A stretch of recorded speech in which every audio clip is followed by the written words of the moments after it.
MC for the people, by the people, and to the people. Citizens movement for change. Oh yes, a new day has come. Yes, a new day has come. Rise up, Liberia. CMC for the people. CMC by the people. Let us join our hands together to build a better life. CMC, CMC for the people. CMC by the people. Let us join our hands together to build a better life. Equity, national unity, transparency, accountability, social justice, integrity, CMC core values, CMC global. It is a new day for Liberia. It is a new day for the people. Let's go together.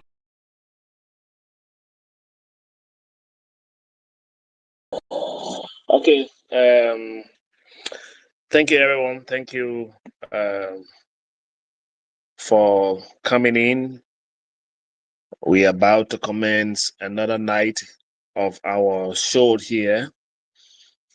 Hopefully, I'm going to be joined by the rest of the team members.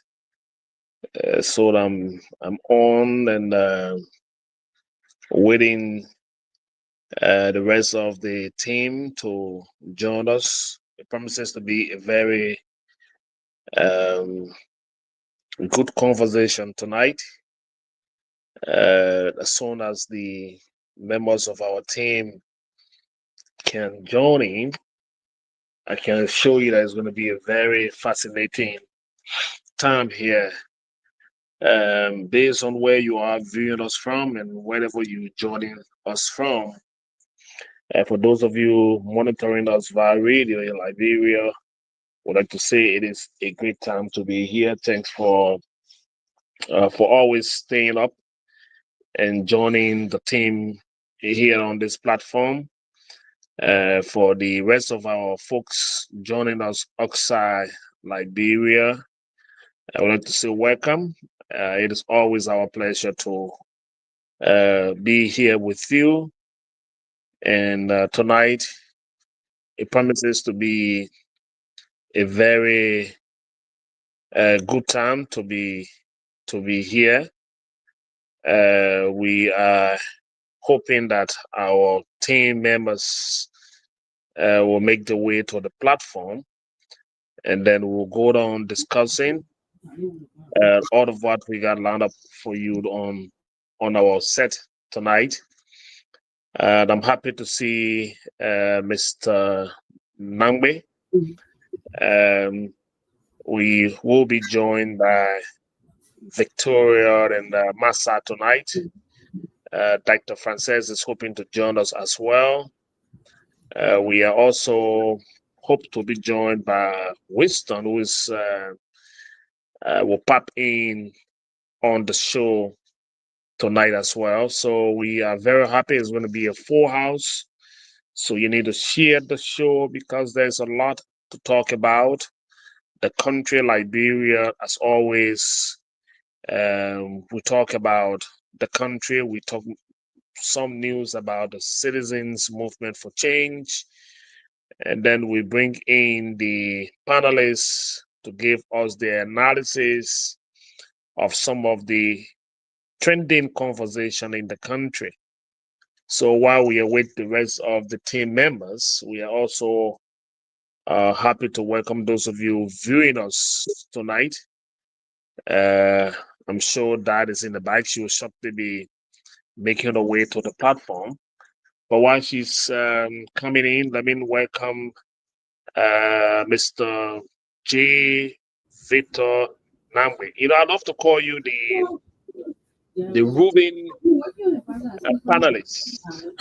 How you doing, Mr. Namwe? Hey, Mr. Tobe, what's up, man? It's good to see you. Yeah, it's good to see you. It's good to see you. Thanks for coming in tonight. And let me also My global chair is also signing in. Since her birthday, she looked different. But welcome back to the land of the living, Dr. Richardson. And let me also welcome our audience, but it's good to be here tonight.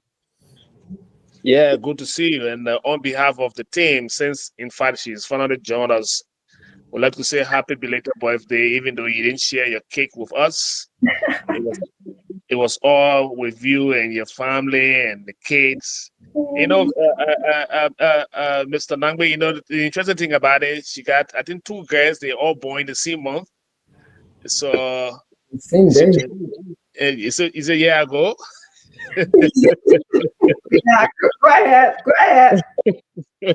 And so she been celebrating them all year around. This time around, she took the birthday for herself, and she had a very good time with her family.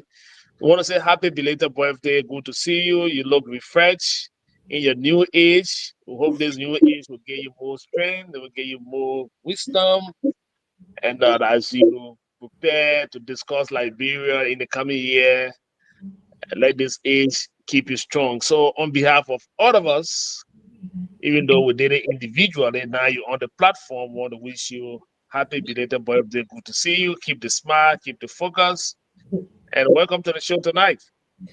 Yeah, that's a echo. Toby, can you mute yourself? Yes, I. Uh, yeah, I want to just tell everyone, especially you and Victor and all of my fellow panelists on this show, thank you so much. I was just amazed at the outpour of greetings and love and birthday wishes that I received on Facebook. So I want to credit that to just being a member of CMC and the way that you guys know how to appreciate and show love to a member of CMC. So I mean, I'm tired, but I wholeheartedly appreciate every single one of you. It was great being in Florida. It's coming back to 30 degrees weather is not something I want to write home about. From 81 degrees, which is hot, like Liberia type weather, which I'm used to 27, 35 degrees. I think it was 37 degrees here. That's cold. It's almost like a little bit above freezing temperature. Yeah, yeah. So, but Florida was a good place for me and my family. It was really good. So, thank you guys. I appreciate. I miss you guys. I really miss. Hey, we missed you too, but we knew you needed some quality time with the family, birthday, and we followed you, as Mr. Toby was saying, and I tell you, I think on one of your tables, I saw a fan, and I was like, what? Is it that warm over there while we're over here? When I got up this morning, the feel like temperature was 10 degrees. Oh my goodness. Yes, it was around, I think, 18, but it was feeling at 10 degrees. Oh And wow. so, yeah, but anyway, I'm glad you're back with us. I'm also happy that, you got away. You're talking about the outpouring of love, but, you touch a lot of people, you do a lot. All of us know behind the scenes, how much you give of yourself for the CMC. And so thank you to you. Thanks to AB as well for allowing you to do this. Thanks to the family as well. So I think we are actually the ones who are blessed and honored, to have you with us. So yes, we did miss you, but we knew you were away for a good reason. So Yes. now that you're back, it is good to have you back and welcome back. Yes, thank you. I'm so tired today. We took the last flight out of Florida and I had to go to work at 9 o'clock today. So I'm really tired. So if I appear like I'm daydreaming to you guys on the show, uh, and of course, been cold today. I went to work today, and one of the clients asked me, "What happened to your hair?" I said, "You didn't expect me to come out here." Yeah, you didn't expect me to come out here in this cold weather with like gorgeous hair, did you? So I'm covering that hair so my body heat can stay in. So, but it was just fun the way you asked. But leave it to our clients. They're very honest and they'll tell you exactly how they feel. But thank you All guys. right. Thank you. Thank you. Good to hear you. My takeaway for the birthday was the dance video you did.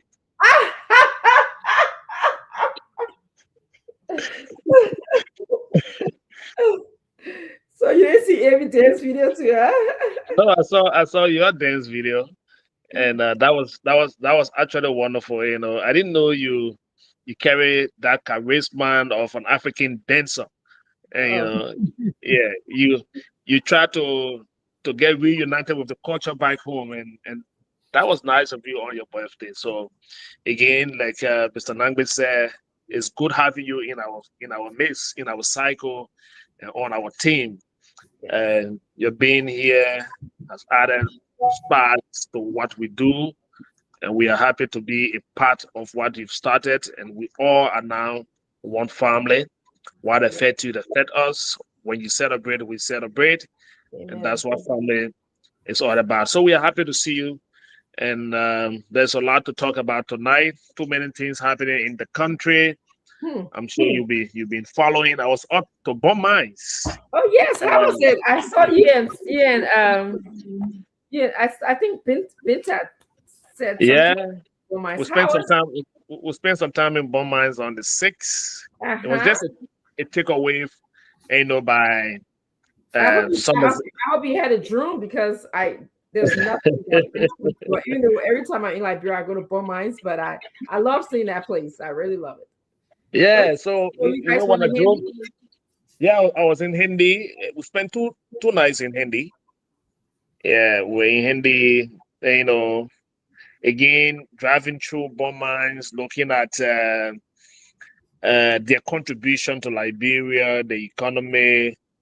Yeah. The life there is no longer the life you left there many Yep. years back. Coming up, and It's people it's all are people living just, I don't know how to call it, but I don't see life, in bomb mines. I went to the hospital. wow. I walk around the train track. It's bad. It's not up to standard.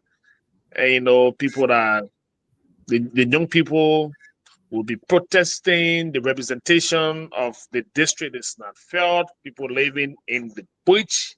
And, Mhm. Hindi, a beautiful place. I went to the water side, but I think something is actually missing, and that is representation. It's good that we'll be talking about it. Now people asking for more seat. Even the one the guy right now, they're not even doing good with it. So we'll talk about it. I just want to bring you up to speed with your Bon Minds connection. Yes. And I hope upon your return to Liberia, you again go back to Bon Minds Always. Yes. and to see life for yourself, because it is so disheartening to see the way our people continue to live, especially in those areas where concessions, have been carried out, where the resources of our country have been taken away from, and the major beneficiaries, the people that should be benefiting, are not actually benefiting. So, it breaks one heart, to go to those places and see the way people still live in mischief, in hardship, and just everything negative about it. But that was just a side of it. Let us welcome. Is that Mansa? Mas, good to see you. You're That's muted. hard. Yes, I know. I just noticed. Good to Okay. see you. Good to see everyone. Welcome back, VC. Yes. Yes. Yes. Good to see Global you. Oh, GS. Sorry, I said VC. That's okay. Welcome back. Used to it. We gotta get used to it, but it's okay. I Thank you. know. Yes, thank We you. saw you enjoying yourself. That was good. Yes, it was wonderful. It you was saw wonderful. her dance? Did you see her dance as well? I saw her. I said I'm just waiting for her to settle in so I can call her. I saw to give me updates on the package. Don't worry, don't worry. You're gonna get it. In fact, I today I kind of been slow, but getting a call from you. All of you guys getting a call from me, right? You can tell. So All I was right. texting my So side on vacation. I saw the All right. dance. Okay. I saw the dance. And I was asking myself, well, what is AB dancing to until I saw his glass? Then I said, oh, okay. Now I understand. Because the music singing something different. He dances something It entirely is different. something different, yeah. Yeah, it was too funny. Oh, Mr. Nagwe. That was a good catch. Yes, good observation. It's so funny. He can't. It's like AB is very fond of Mr. Numbers, and that'll be a good conversation. They can laugh at too many times. Okay, so we can now move into serious business. We know that Miss Sandro will hopefully join us as well. I expect Winston to come on the show briefly. It should be a full house tonight, and because there's a lot to talk about, we will make use of the time allotted to us. Let me bring you up to speed first with what seems to be happening within the CMC cycle. The PL is still on the move. It's still engaging. It's still very active. It's making sure the president of the CMC is being felt, in the Liberian news space, in the community. The engagement in his district and in the country remains very high. We've just returned from Nimba on some very serious project inspection. Some of the projects in Nimba are coming to a conclusion now. They are just about completing some of the projects in Nimba. So we had the time to visit two of the major bridges constructed by the political leader. Those bridges should be dedicated sometime early next year. It was a wonderful experience to see the people excited about the work of the CMC through its political leader. We took some time for reflection. I drove with the PL to his hometown, his mother's village. And for me, it was touching because I remember every time he's talked about the story of his life. And then when we drove in the village and we saw those kids running, coming towards his vehicle, I personally asked him, do you see yourself in these kids? Do you remember yourself as a boy coming up in this village? And then he looked at me. It took some time. Then he decided to respond. He said, standing here and looking in their faces, I see my life in them. And this is how we were brought out. And there's a whole story we're about to do, his documentary of his life from that village, from the places he passed, the road he took to school, the water he crossed many days. And, so we are working on a project that will tell the story of his life from the village where his mother brought him up to the town. And so it's a whole thing. So it was actually a good experience, again seeing his work and how the people do appreciate the work of the CMC. So we are making progress. We are doing a lot in the county. We are closing the year. Now we are in December. We're looking up to what the new year will bring. But again, I will just stop here because I'm aware that all of you have been seeing our introduction from the interior of the country and the brief inspection and everything that were taking place in those part of the country. So let's welcome Vic to the set tonight. So let me start with you, Mr. Nangbe. Seeing what you've been following from back home, what's the takeaway? Well, thank you very much, Mr. Toby, and yeah, let me join you and also welcome Masa and Vicky. It's good to be here. Look, and thank you. I saw your interview with the political leader. Sharpening the contrast between what the CMC is about and what others are doing. We saw the crowd politics, the dueling crowd contest between, the former ruling party and the current ruling party on Saturday. We saw the scramble, to impress, uh, to raise money for headquarters.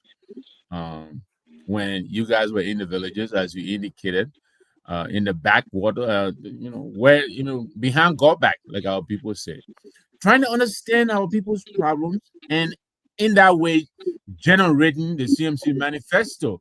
And I like what the political leader said. Our our manifesto is not written by people sitting in Monrovia in cushy offices, on our air condition. No, our manifesto is generated by our contact with the people, and so we saw you guys drawing that contrast, you know, and we're betting on our people, choosing those people who came to them to listen to them, compared to those people who were, riding and driving the, luxurious vehicles and demonstrating, displaying opulence, pledging so much money that could feed an entire village for maybe a year on constructing a real estate.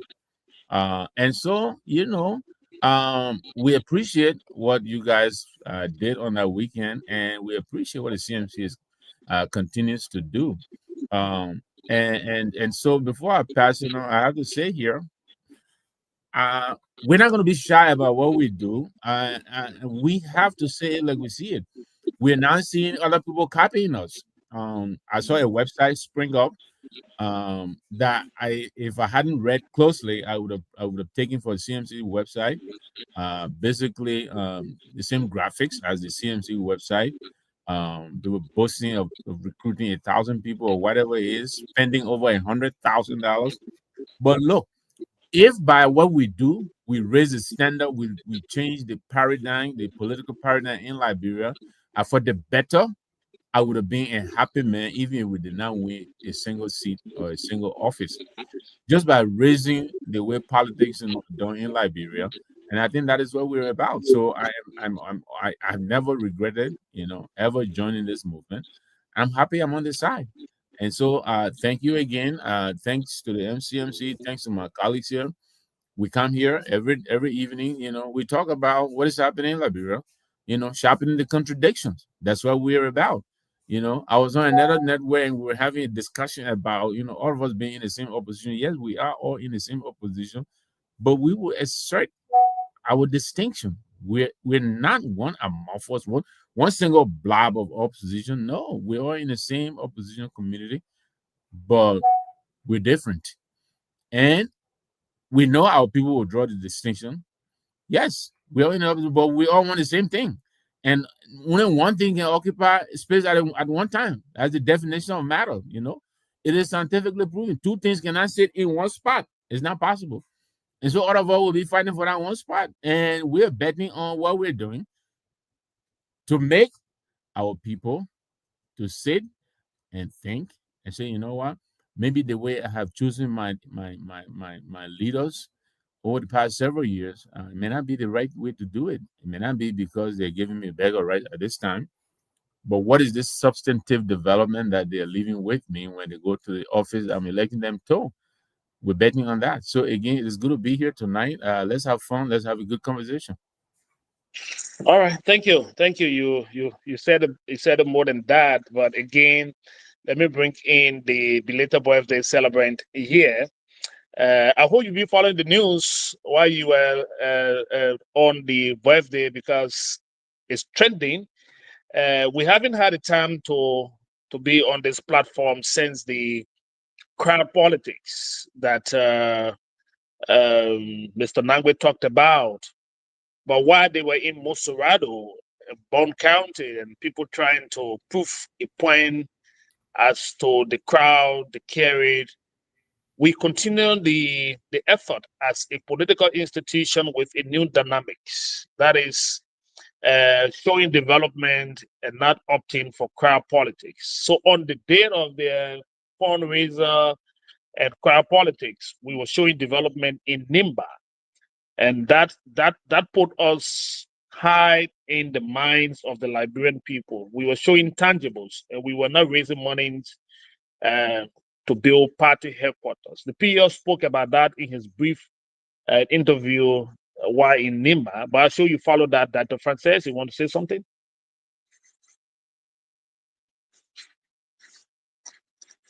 Dying to check your mic, please. Yes, you're right. I was muted, and thank you for informing me about being muted. But I just want to thank you guys for seeing every one of you today. I appreciate you. I'm sure they're a little tired, but it's good to be back. Regarding what you were saying, I did follow the news. I didn't follow it like I usually follow it, but once I mean, if you're a Liberian person, you can't help it but to look sometimes and to see what's going on in Liberia, and that's just what I was doing. I was peeking. Um, it was surprising to me that a political party that has been in existence for so long and was in power before would now be thinking about homecoming and raising money to, for what? To build a headquarter, as opposed to governing, good governance, as opposed to doing something that would be like education, healthcare. Those are the direct needs of the Liberian people. So, I was very astonished by, watching all this flamboyancy, glamorousy. Uh, I don't know who's advising them, but it's like for us in the CMC, and if I have anything to say about it, you need to be working for the people. You need to be finding out the needs of the people. So I was happy to know that, while they were talking about building money, I mean, I'm sorry, fundraising to build a headquarter, uh, our political leader and CMC as an institution was thinking about how can we make the lives of the Liberian people better, including assessing bridges, going to places like Hindi, like you just told me, Hindi is in Burmese, going to Burmese, checking out how the lives of the Liberian people, seeing how bad it is in Burmese because, we had a concession company leave our country just as the Swedish government have announced that they're leaving and the impact that we have on the country. So for me, those are the things that we need to be spending sleepless nights about, thinking about Liberian people. How can we make our country up, bring our country up to par? That's what keeps me awake at night. And I don't know what's keeping people in the Unity Party awake, but that's what I wanted to add. Thank you. Thank you, Dad. Thank you so much for adding your thoughts about the CMC um, draft as compared to the draft of the ruling establishment and that of the past administration. Let me bring you Vic. It's been a while. Good to see you again. Let me welcome Dr. Vululer as well to the show tonight. Well, Vic, let me come to you. Reading between the lines and seeing your political institution not getting into crowd politics. We could go back to Mangiri, put all the crowd like we did a few weeks back, and also join the crowd politics. But as a political institution with a different vision and different mindset, a developmental oriented political base, we thought to go into the counties and engage the people of Burmines, go to Nimba, inspect the bridges we are building, the ones that are completed, the ones that will be dedicated very soon on the same day, while they were raising funds to build political party headquarters. Let me have your thought on this one. So thank you so much, Mr. Toby, for bringing my attention to this. I that's who we are. We are focused. We are kind of focused movement. We keep our focus very well. And there's a saying that goes, can you guys hear me? Yes, yes, yes. A concentrated mind is never disturbed. So whatever was going on with the competition and the margin and the fundraiser, it couldn't just distract us. Some of these things are just way of distraction. And for the fact that we already know and we always keep focused, that was really good. While they were doing that, we were doing something else in Nima, something of importance too, development.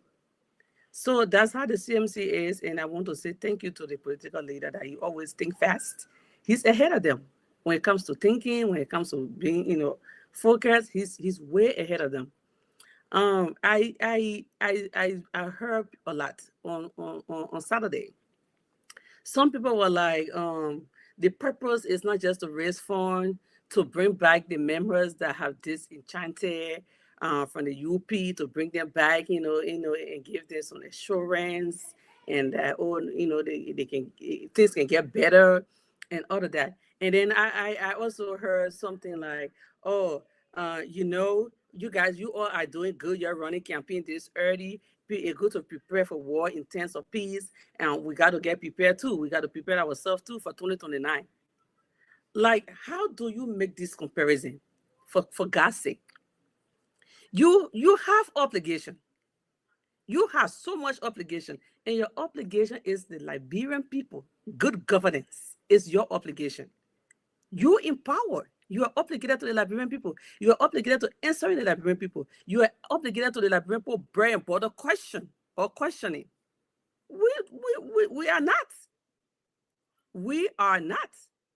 So why are you comparing what we are doing, and then what we are doing is not even what you are doing? What we are doing is we are focused on the people well-being. We are focused on the welfare. We are focused on what is missing, their needs. But you are focusing on something different. And talking about we are campaigning, why can't you campaign too? Like, we cannot campaign. Our campaign is what we are doing now. The people are doing, they're literally campaigning against themselves. All we do is to tell the government this is how it should be. We are not just telling, we're not condemning them. We're telling them, what about if you do this? I think this is the way you should do it. To me, we are giving them the idea. I just hear Mr. Nangwe said something like about, how they are copying us. Of course, they're actually fighting the CMC because the CMC is giving them a way to do things. The CMC is not just condemning them. The CMC is telling them this is the right way to do it. What about if we try this way? What about if we do this way for our people? And they're saying that they think that we are a competition. No, our focus is different. Our focus point is different. What we are prioritizing is different from what they are doing. So that didn't mean anything. Now look what happened. It happens, right? Now what? Did anything change? Nothing changed. So thanks for bringing that up. I mean, that could not stop the CMC from doing the daily activities, because I take that development as the CMC's daily activities. It could not stop the CMC. It couldn't even distract us. We kept our focus, and those are things that we do every day, and we kept doing it. Thank you. Thank you, Vic. Good to hear you for those strong points.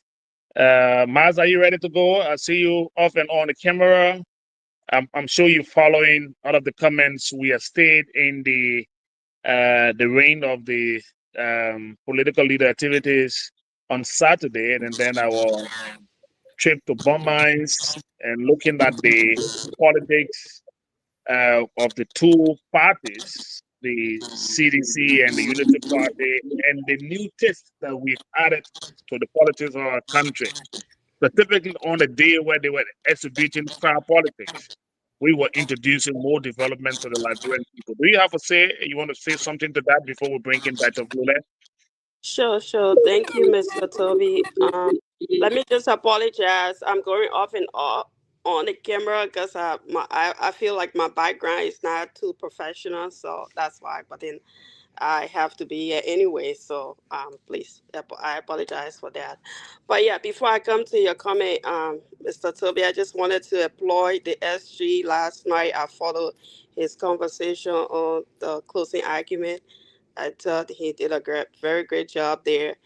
Sarah Dopo is my mom, and she was here last night with me when she was running her mouth there. And, I don't follow the closing argument, but then when she was like, what is wrong with Mr. Nangwe? He thinks he can win this election all by himself. So I'm like, who is Mr. Nangwe? And then she like, Mr. Nangwe in your CMC. I said, okay, let me log in and go get him. So kudos there. So that's how I log into the closing argument. But actually, I thought you did a really great job there. Just laying out what the CMC stands for. And yes, we are all in opposition. You made a very great point. And I think they kind of missed the point that Robert also made, that, yeah, the fact that we are in opposition, it doesn't mean we have the same values. No, we don't have the same values. You guys been there before, you serve, you fail. A lot of people been there before, they served, they failed, and then they came back, they recollected the opposition, make them to go against George Weah, and now they are back. They forget about the same opposition who empowered them to win George Weah. So we're not going to play those kind of games. We are in this for the Liberian people, and like you said, Mr. Toby, why they were raising, doing their fundraiser, the bill was somewhere, impacting lives and making sure that the Liberian people are well taken care of. And I think those are the values that CMC stands for, and those are the things that the Liberian people are going to see. And then comes October 2029, they're going to make their own informed decision. And then I also wanted to talk about the fundraiser. Like Dad said, I don't know how people go to bed at night knowing that your people are suffering, knowing that there's no health care in the country, the lack of good educational system, and those kind of stuff. But you see, those things have been normalized in our country. It makes our people to believe that this is the way of life. So then every time we have these two parties, they come into power, they don't really focus on these things. They focus how best they can preach their politics, because there's no reason why a responsible sitting government should be so concerned about 2029 when you have an obligation, and that is the Liberian people in the country. But then again, this is where we found ourselves. So we just have to deal with it. But the Liberian people, they are getting to understand who really care about them. Whether it's the political party headquarters that are more important than their well-being, their safety, their welfare, their health care, their children going to school, their food. Look at this holidays coming up. It's a lot going on. People don't even have people are not even going to have good meal or even on Christmas Day. So those are the things that the Liberian people are going to remember about this government, and leaving all of that only to prioritize your party headquarters that you were able to raise millions and millions of dollars for, when their own people who elected you, they cannot even get a safe drinking water. That is ridiculous. And I think that people just don't have conscience, and this 2029 is going to be different. And one thing that I'm really optimistic about is the fact that Unity Party is not going to be re-elected at 2029. Thank you. Thank you very much for your point, Mas, for those very strong points. Dr. Flula, good to see you. I know you also been following the trending conversation back home, and specifically in the last few days to the weekend, taking us to where we are. The discussion has been about political rally, homecoming, people, joining the ruling establishment, people making commitment, raising fund, to build party headquarters under the disguise of the homecoming event. Another party, the CDC was in Buchanan, they were in Banga, but the CMC was in Nimba. We were in Bond Mines, the lower part of Bond County, where people that stay fetching water from the river, people that stay drinking from the creeks, people that stay looking for hand pumps. Farmers are looking for rest machine, a milling machine, to help them clean, the product from the farm. But people were raising money, and we were connecting bridges and making donations, to people who need them most. What are your thoughts on that, Dr. Flode?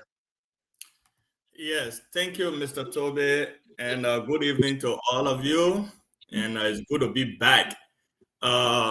I've been away for some time because I'm out of state on a conference, and yeah, I'm presenting at those conferences, so I've been getting myself prepared for those days. So and I'm still out of state. I'm in Orlando right now, in Florida, and I'll be here for the whole week again. So yeah, I followed. In fact, when you guys were in Nima, I watched you guys live in Nima. during those during the weekends. Um, I was so proud to be a CNC member. I was very proud. I was proud to be part of this movement.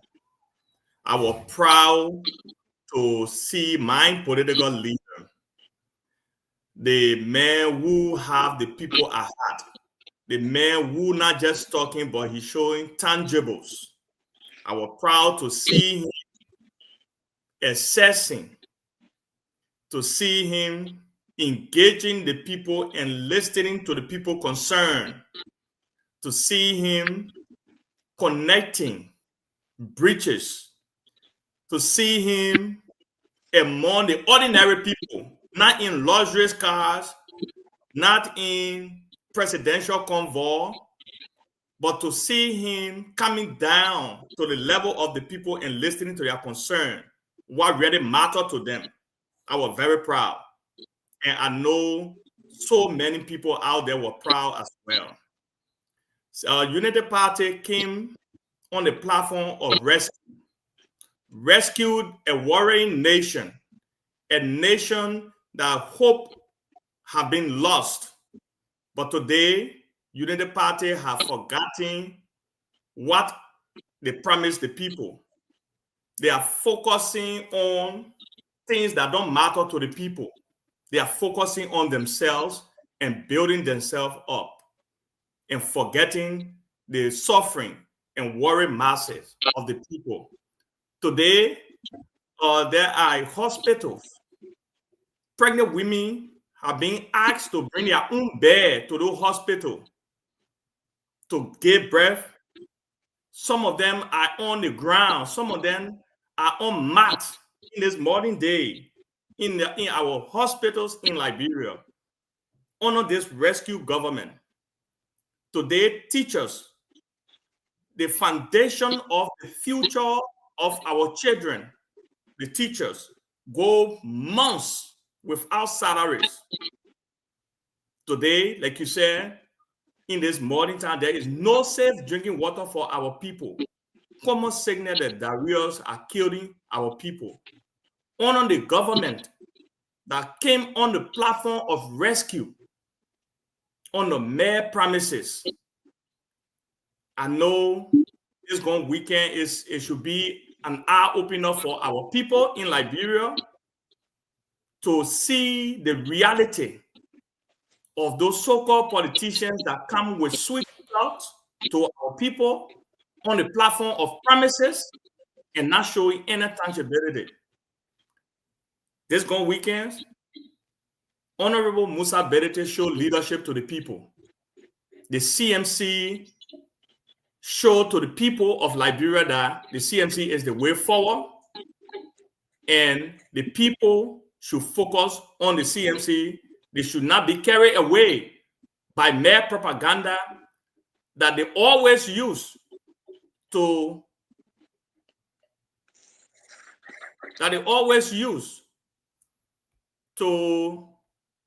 distract our younger generation that in their needs of change. So I'm a very proud CMC members sitting here, and I can stand in any gathering without fear to talk about CMC, to preach the message of the CMC because of what the CMC is doing for the ordinary masses. Thank you. Thank you. Thank you ever so much, Dr. Flude, for the comments as well. Let me thank all of you for the first round of conversation, specifically on the weekend activity with the Unity Party and that of the CDC, and our approach as a political party, the CMC introducing development and a lot more to the people, while others were raising funds for the construction of a political headquarters. There's something in the news I'm sure you all been following. The last time Liberians woke up to the news of the United States Agency for International Development, USAID, when President Donald Trump decided, to put a halt to the activities of UC. That program affected a lot of Liberians, especially those who were running the UC project across Liberia. It speaks volume because we are still trying to wake up from the burden, the shutdown of UC have had on our country, from education to other basic services that they were involved with, job creation, those Liberians that were being laid off because of the departure of UC. And so it is something that have created a lot of hardship in a country that is already struggling. Then, without us sleeping on that, looking for a way, now we are hearing about the Swedish government also leaving Liberia very soon. And they also being a major contributor to the Liberian budget. For example, our research tells us that the Swedish government has been funding over 30 projects across Liberia. Those 30 projects, the value of that project is somewhere around 149 million. That is about 12.4% of the country's budget. The current budget that the government talked about at 1.2 billion. So 149 million of that money comes from the Swedish government. And this seemed to be a very huge blow to the government of Liberia, because the Swedish government, the 30 projects cut across the disability sector in Liberia. It cut across something they call the Blue Ocean Program. There's another project they call Beyond the Grid Fund, the Sustainable Energy Program. They were also supporting budget strengthening initiative. There's support to the National Statistic House, sometimes to villages, the National Integrity Building, anti-corruption. They were also putting some money in that part of the government operation. They were supporting the forestry and protected areas program. They were also involved in the Liberia decentralization support. There was some money coming from the Swedish government towards that program. They were also involved into the rural development program on feeder roads. So those community roads, those feeder roads were also receiving funding from the Swedish government. There was a support going to the arrest agenda, or the arrest plan, the national plan.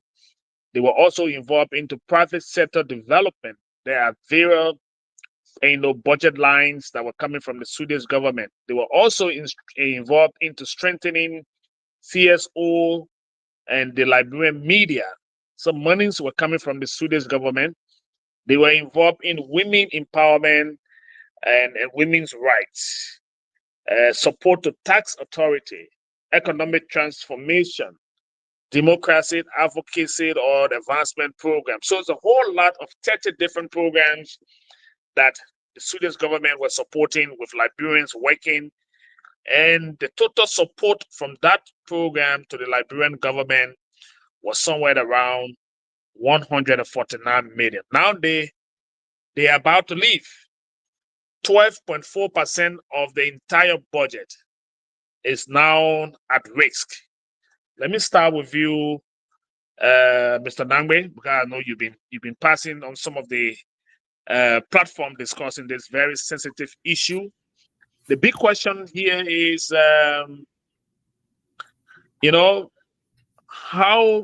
what does the Swedish shutdown means for Liberia in dollars and cents? 149 million, somewhere around 12 point some more percent of the budget is now at stake. So we are not talking 1.2 billion if we subtract the 149 million from the Swedish people money that will no longer come as support to the Liberian budget. Let me hear you on this, Mr. Nangbe. Yes, thank you very much, Mr. Toby, again, and let me also join you in welcoming Dr. V on set in a minute, but it's good to have you back. Look, the those of us, of a certain age, many people may not understand what Sweden is doing in Liberia, but just think in terms of street relief. Whenever there's a street relief, and then how impactful these people have been, the kind of projects they've sponsored. What is of concern to most of us is uh, the level of um, the lack of recognition of the magnitude of the impact that this is going to have on our budgeting process from the government side. This is what really concerns a lot of us. Um, when, for instance, you talked about the usage stop order, when that order was passed down, we thought really that presented golden opportunity for this government, a very good excuse to impose moratorium on a lot of the unnecessary spending, cut some of the fat and fluff that they have in this budget. But I think it was an opportunity that we missed. I saw the announcement after that, some announcement about reducing, gasoline here and there. If you were getting 500 gallons, I think you would not get 300 gallons, something like that. So I don't know. So now this is another shock on this budget. And we're watching to see how this government is going to absorb it. Because when these kind of things happen, it is almost always the little people, our people who feel the brunt of it, because, hey, the president, the five of them, they will get the $15 million that is appropriated for them in the budget, the top five of them. Whether there's a budget shortfall or not, they will get that money. So when these gaps begin to appear, it worries us because the suffering, the pain, the burden will be passed down to our people. And so we're looking to see what adjustments they're going to make. The departure is going to be impactful. You said that about 30 projects we understand, have been outlined. And if you don't want to take it from us, go and talk to the Rescue Rambo. He listed the projects, and sometimes, I don't necessarily like to quote his information, but I think he's dead on this one because I think his reporting has been corroborated by several other individuals, some more trustworthy. So yeah, they list the projects, and you're right. I mean, the whole range of them, from support to civil society organizations, support to free press, support to the budget. There are lots of ways they've done to support us. So if you take that and you pit it against, just like you're saying, the percentage of the budget that they'll be walking away with, that's huge. So what are we going to do to fill in the gap that they are going to be creating? I think that's what most of us are watching. I don't think there has been any official pronouncement yet. Maybe our people are still, trying to analyze and figure out, how to respond to this. But we're hoping that they'll respond in a manner and form that is, that befits the impact that this is going to have on us. But I don't expect much because if we were to look at the way they responded when you say pull out, I don't believe this is going to, and they probably may just end up closing most of these projects that USAID was funding and probably leave most of them unfunded. But yes, this is going to hurt the government and the space of time within which they're telling us they're pulling out. I mean, you're talking next year. I think they say August or so they will be pulling out. To be the final time in Liberia. So we need to, as a government, brace ourselves and make preparation to absorb this shock that is coming. But then again, if you look at the budget, $1.2 billion. The next year budget, there is a precipitous drop in the budget because there is no $200 million coming from ArcelorMittal. The next budget year is even less than the next budget year. So it is gradually falling, and now we're getting notices from such people at the Swedish embassy. And I dare say, there's many more that are coming, Mr. Toby, because why? When the U.S. begins to fold, the impact is felt around the world. And this president who is here now for the next 4 years, that is what he's going to be doing. He's going to fold and pull back most of the U.S. money they're spending around the world. And these institutions themselves, who have been recipients of these various levels of funding, they themselves, they will pull, they will conserve, they will try to, protect themselves. And so they will pull away from us. We have to then figure out a way so that we can begin to be, self-supporting, self-sustaining. I don't see us making any arrangements yet. So hopefully, the government is going to react hopefully to this matter and address it with the urgency that we think it deserves, because it is going to be immediate and it's going to be impactful. Yeah, thank you. Thank you. Let me bring in Dr. Francis on this one, because if you go to the current budget we're talking about, for example, at Annex 3 of the budget, it was being captured that the by the Ministry of Finance, they also projected that the Swedish government was going to make some grant available as budget support. Mr. Toby, Now, can you hear me? yes, I'm hearing you. I can't hear you guys, so I'm gonna log out and come back. Okay, please do. So that I was just referencing what the budget planners, projected that was going to come from the Swedish government as a grant, as support to the Liberian budget. Now they will be falling out, and this now tells us that those projections are unlikely to happen anymore because of the current stand, owing to the fact that they've been supporting a lot of projects in Liberia, and they will be leaving. All of those sectors will get affected, like we saw in the USAID operation. Um, what are you reading, and what have you to say to this?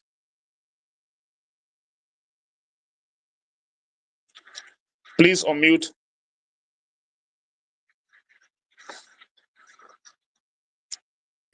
Dad, are you there? Yes, I'm here. Sorry, I thank you for again telling me to unmute because I don't want to disturb anyone. So that's why I keep my mute button on. Um, yeah, I'm very concerned about this government as well as previous government. I know that we all, especially the previous government, the CDC government, we can say that we all are in opposition, but this is what distinguishes us from CDC and also from the Unity Party. The ability to communicate, the ability to be in touch with your people. We have this major withdrawal of money happening. The Swedish government is telling us that they are going to withdraw significant amount of money that will impact our budget and also impact some of the support for different programs in the country. And besides it being broadcast on some of the major network, the government arm who is responsible for repeatedly, I use the word repeatedly, speaking to us, they are not making the people aware of what is going to be happening. They are not improvising on how they're going to work out the budget that will take into consideration some of the support that the Swedish government has been giving us. So it is concerning to me that everybody seems to be just worried about building a headquarters instead of worrying about how this money withdrawal is going to impact Liberians.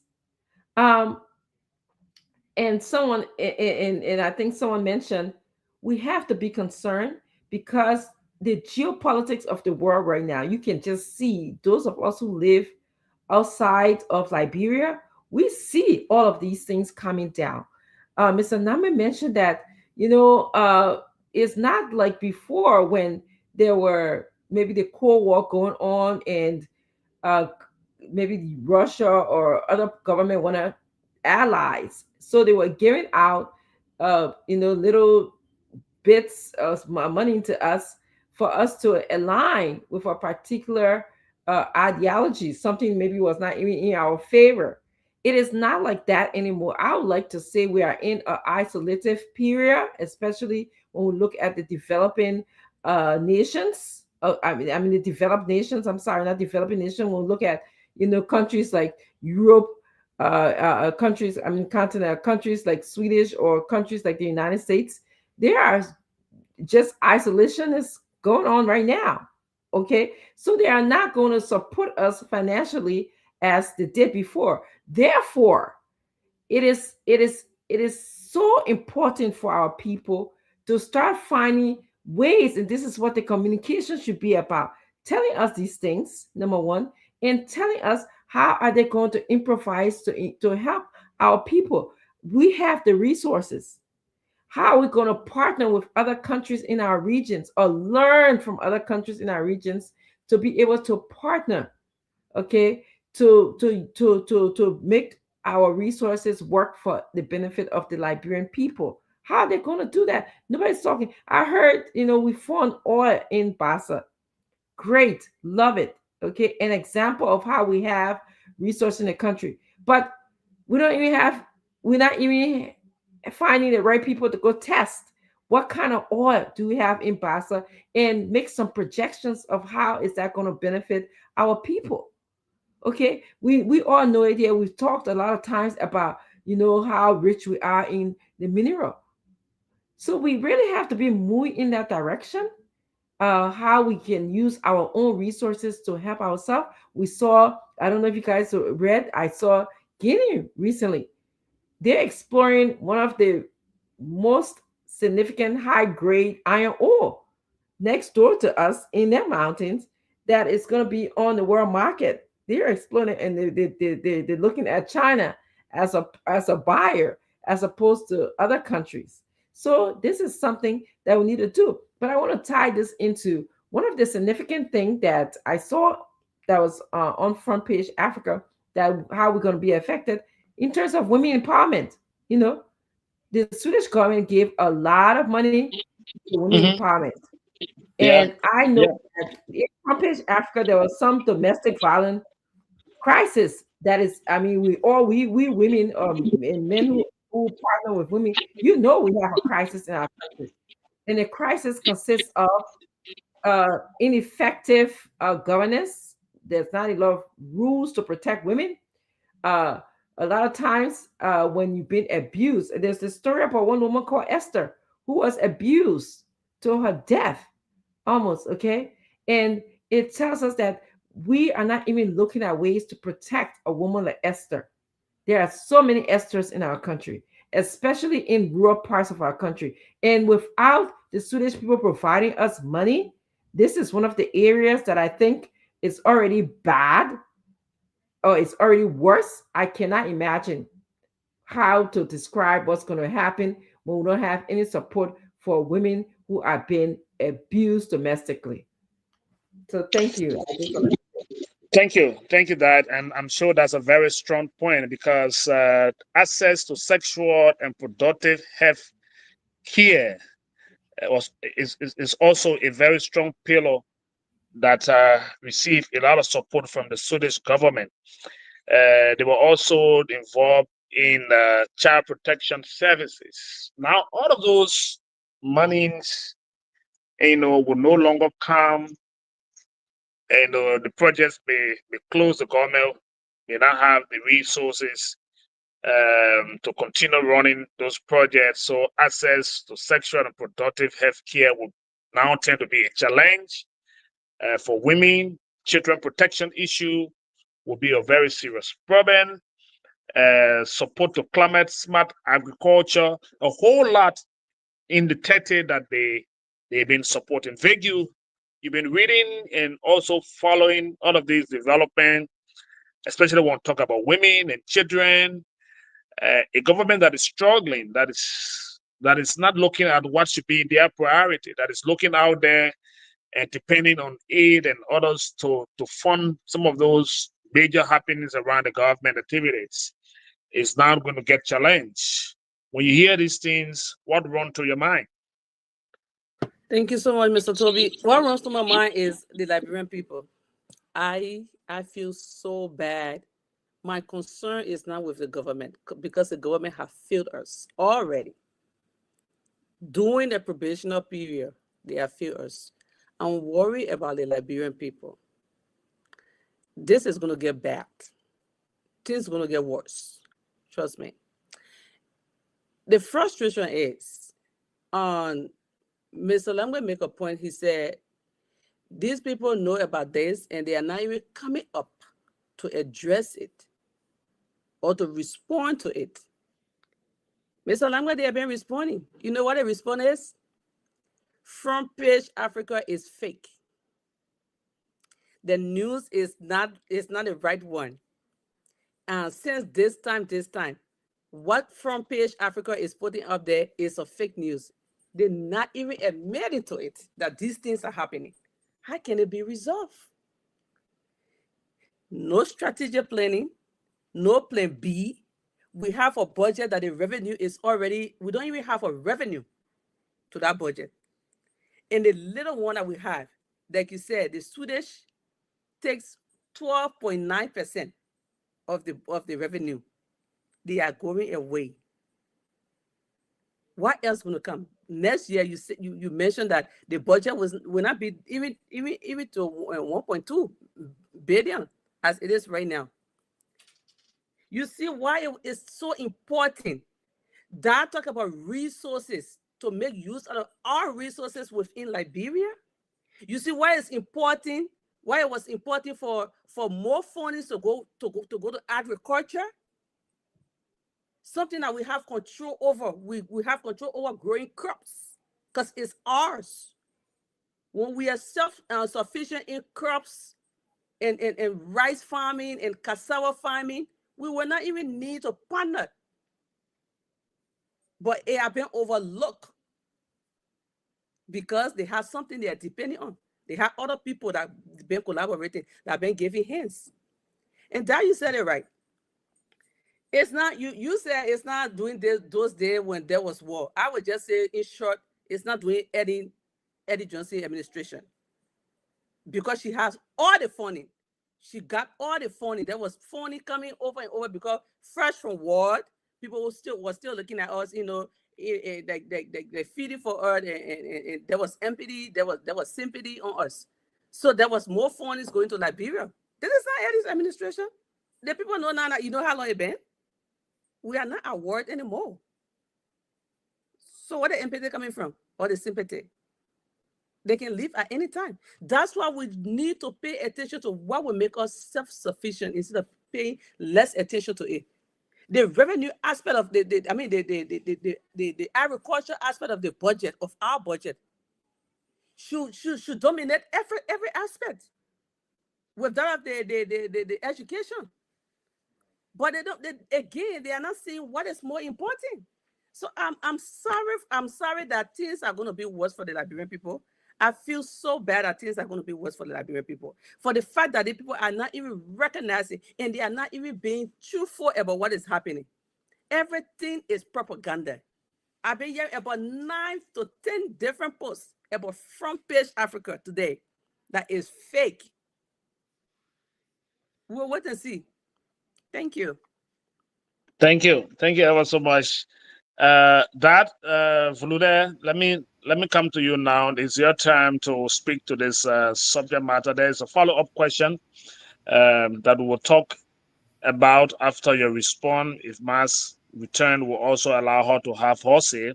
But let me hear you out on this drawdown or this withdrawal or leaving Liberia by the Swedish that is supporting 30 projects in different sectors in our country.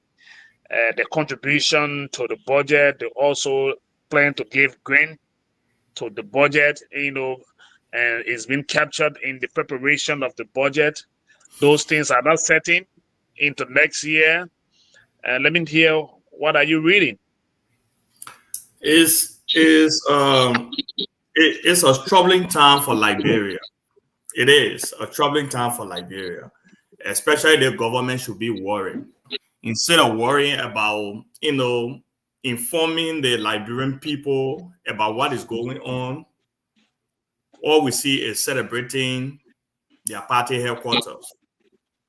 The withdrawal of the Swedish government is going to, drain the Liberian economy.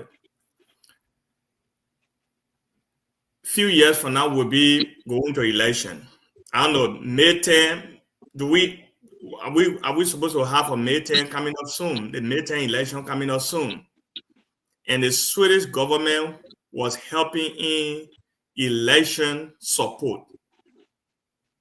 And that's a troubling time for we, the Liberian people, because there will be a shortages of election funding.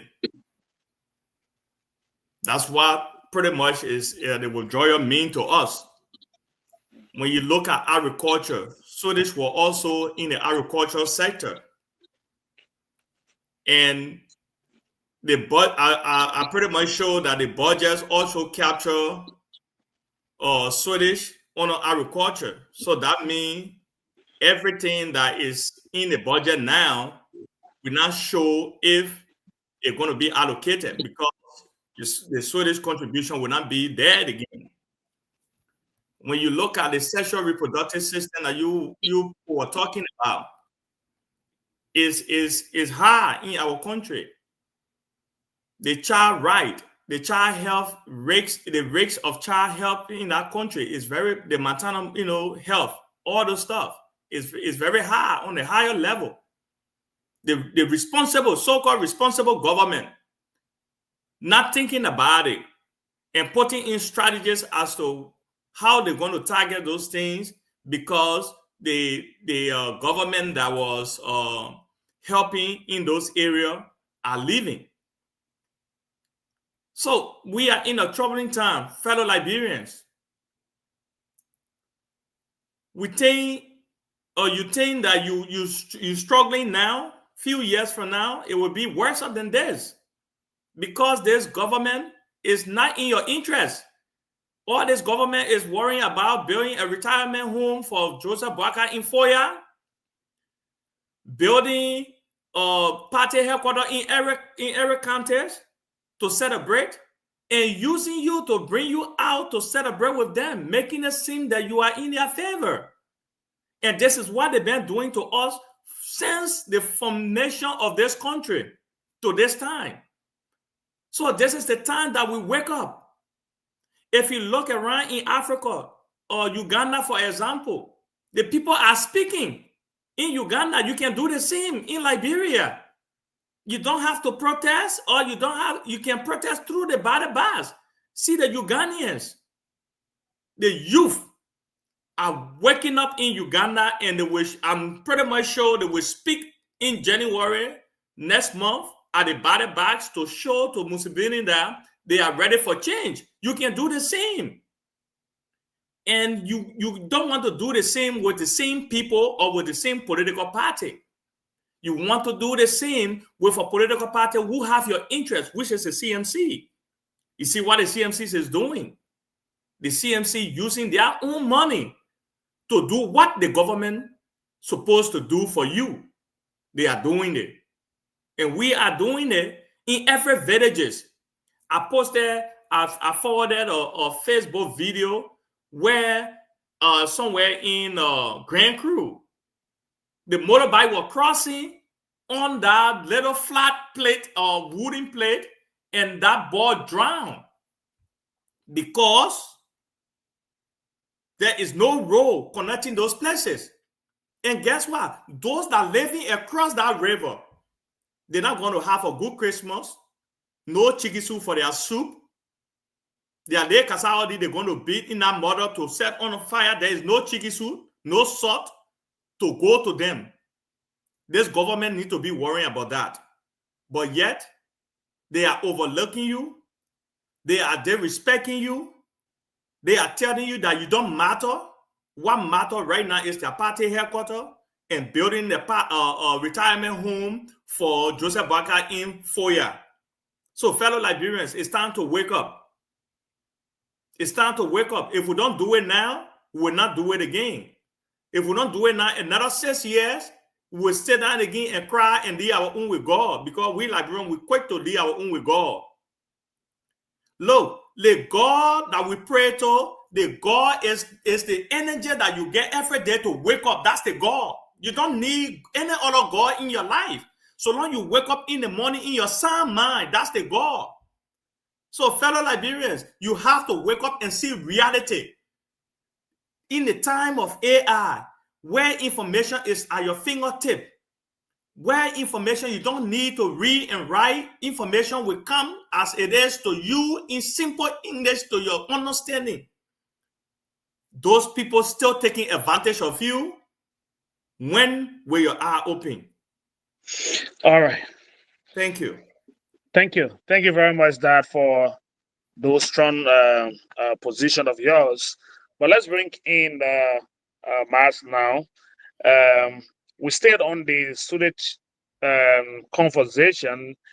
We want to have you make your point, then we'll put the follow-up question. We'll go around the table. We'll go to our next topic. So let me hear you, Masa, on this withdrawal or the step down of the Swedish government, their support to the budget, and the projects in Liberia, over 30 of them in different sector, will now be affected once they leave Liberia. Let me hear you. Thank you. Thank you, Mr. Toby. Thanks everybody for that. For those great points. For me personally, it really did not come as a surprise for me.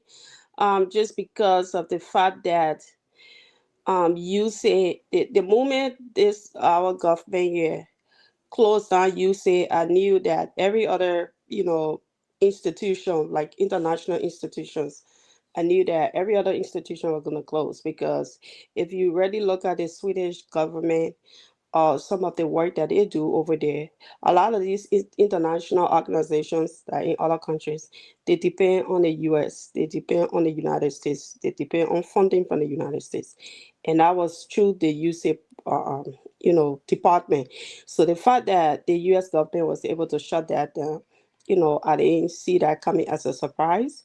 But what I really expected of this government is to, the moment USAID was shut down was to be able to, strategize and see how best, that moving forward, whoever decides to leave, it would not really have significant, I mean, it will have a huge impact on the government, but at least they have put in some form of strategies in place that they will be able to, continue to provide for the Liberian people, because we do have the resources to provide for the Liberian people. We do have the resources to develop our country.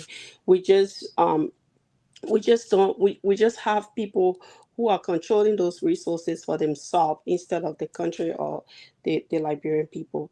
But like everybody said, these are things that a responsible government would say, okay, this kind of news is not a good news for our country. It's not a good news for our government. It's not even a good news for our people. A responsible government would say this is the kind of news or that will make us to want to pause everything that we have, especially social things that we have going on. We want to pause it, knowing that it's going to impact our country. It's going to affect the lives of our people in our country, and then also, if we don't put in the right mechanism in place, our people are going to, it's something that can even defeat us at the ballot box. But then again, like I said, we live in a society where our leaders don't really care about the ordinary people. They don't care about the country. So those are not things that bother them. They have bigger things in their mind. That's the least to worry about. What they need to worry about is to see how best they can build a party headquarters. But yeah, this is a blow to even the 1.2 billion budget that they passed. I don't know how they're going to replace whatever funding that they usually get from this institution. How they're going to replace that? Apparently, I'm thinking that they're probably going to have a fundraiser. Instead of having a fundraiser to build party headquarters, maybe it'll be a fundraiser now to kind of raise that money that the Swedish government usually contribute to the budget to see how best they can fill in that gap. So that could be my hope that they would do that. I mean, I'm not too optimistic about that, but I think a responsible government should be able to. Those are the things that they want to do to see how best they can provide services for their people. But yeah, I mean, we are in this is a long ride, to be honest. It's going to be a long ride. I see people celebrating or $124 million today for healthcare. Kudos to the U.S. government. We need that for healthcare, but I'm not too sure how it's going to be spent. Who's going to be in charge of that amount, and I hope it's not the Liberian government who's going to be in charge of that amount. I hope it is the U.S. government, and I have a little bit of optimism, just because it's Donald Trump. He might be able to follow up to see how the money was spent. So I have a little bit of hope that that's going to happen. But even as that, our government, they are very good at, like stealing without even anybody noticing where the funds have been spent. So that too is not something for a Western government to quickly pick up on. So by the time they pick up on it, the money have already been in the people pocket, they already been enjoying the assets. So but let's keep our finger crossed. I was really excited when I saw that, 124 million has been given for healthcare related services. It is our hope that the Liberian government will use that money for healthcare related services, because this is where this government is failing. And I feel that if they can use that amount, they would be able to, you know, to save lots and lots of lives in our Okay. country. All right. Thank you, Abbas, for your point, and I'm sure we all speaking in the interest of the Liberian people. But again, a follow up to the question we all just answered. We all need to now reflect, knowing that most countries around the world no longer um, interested in giving handouts.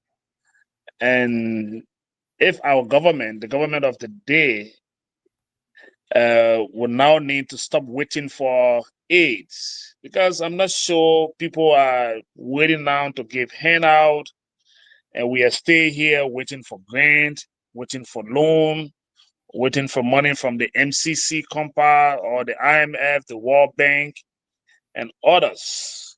But this And, is a and government. Mr. Toby, I'm not trying to interrupt you. I'm just curious to know what was trade for this 124 million. Because Daniel John is very clear. He has moved from A to trade. So in order for you to get money for him, it means that, or any kind of stuff from the US government, it means that you might have trade in something. So I'm just wondering whether this 124 million is part of the recipient of deportees or the package, or was the government able to trade in anything to receive this amount? Because I know it's not free. Again, like you read this, we will all have to follow the detail of that. That happened today with the Minister of Foreign Affairs, Minister Sarah Beslonyanti, signed on behalf of the government. So uh, we are yet to see the detail, and we will all follow that once we are informed. Again, we will discuss it here. But like you read this, grant aid is not the interest of the American government right now. But as a government, and let me come to you now, Mr. Nangbe, with all of the cuts and the money somewhere around, let me get the figure right, from the Swedish government that will be leaving the country, that should be a support to the budget that will no longer come or will not be available. We will see the performance of the budget or the government itself having its own problem, 149 million. How can a government of ours address such issue? Can the government now start to put a cap on salaries, cut down wasteful public spending, the conversation around salaries from the lawmakers, spending entities, the legislature, the president office? How you think we can play around saving some cash, and where do we get it from? Is it by cutting? on wasteful spending, or what would be the approach to save this government from some of the difficulties we are all talking about? Yeah, I mean, you already mentioned some of that, Mr. Toby.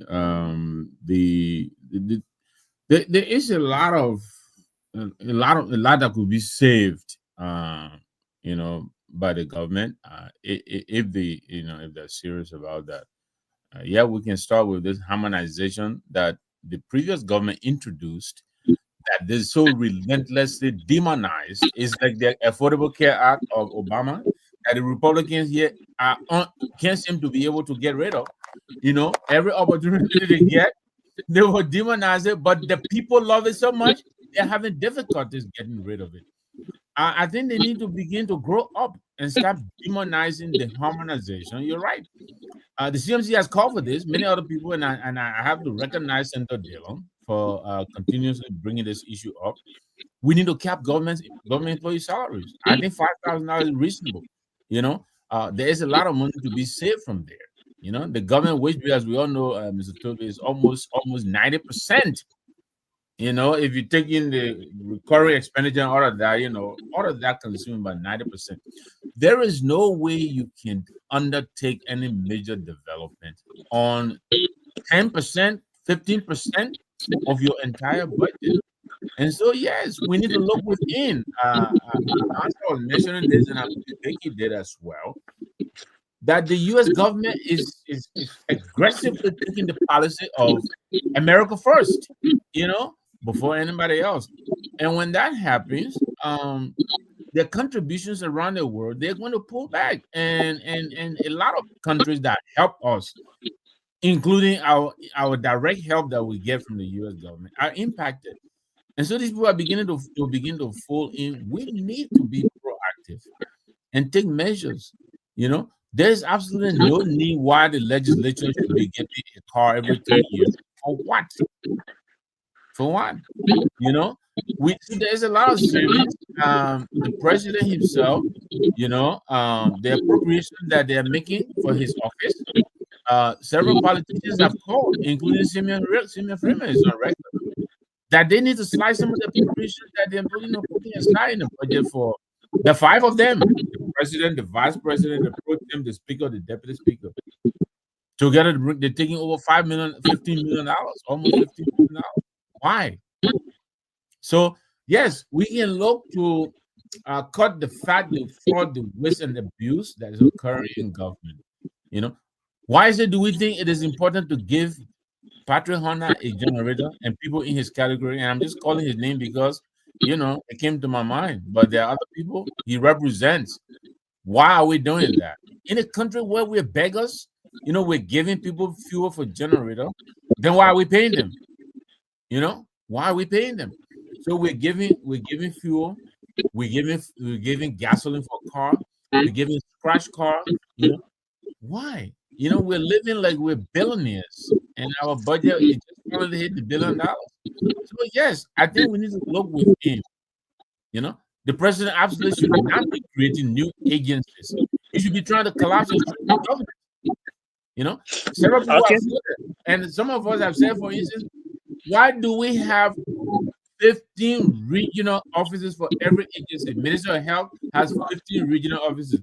Minister of Education has 50, there's an office in every county. Suppose you collapse this region into northeast and southern region, it's shrinking in the size of government. There's a lot of things that could be done. But yes, I will begin by agreeing with you. Capping government salary is probably a good start. And he has a very good excuse. The support to the budget has been taken away by our supporters. Therefore, we cannot sustain this bill. We need to do something about it. Does he have the will, people say, to do that? I don't think so. Because when people say, why the SO is reporting, they go do it. Look, I mean, I was in Monrovia in April. The man, 8 o'clock in the day, he was sitting with the president. And you're wondering why he's not reporting like he's supposed to the budget. Of course, they know why they're not. Amos Stewart was in the budget. He was supposed to report $5 million. It was $700,000, and nobody's saying anything about it. You think that is by accident? No. They take the money, through the back door, and give it to the principals, and then the rest of the nation bleeds. So all of those things need to be addressed. Otherwise, we will collapse. We become a failed state. Can't support our expenditure. That's where we're headed. Okay, thank you. And Dr. Frances, let me come to you to follow up with the question. But let me add, if we are to make a very huge progress in saving our country with all of the cut down support to the budget, can this administration thoroughly review and renegotiate all concession? The companies here, our resources are here, but it's like we've given them away, and now countries are no longer giving us handout, and our only means of survival will be for us to renegotiate, what we are giving out, so that we can make money to keep our country running. And if we fail to do this, we are going nowhere. We are going to go into a very serious crisis anytime soon.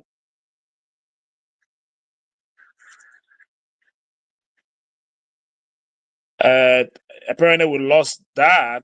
So let me Daddy Sorry. back.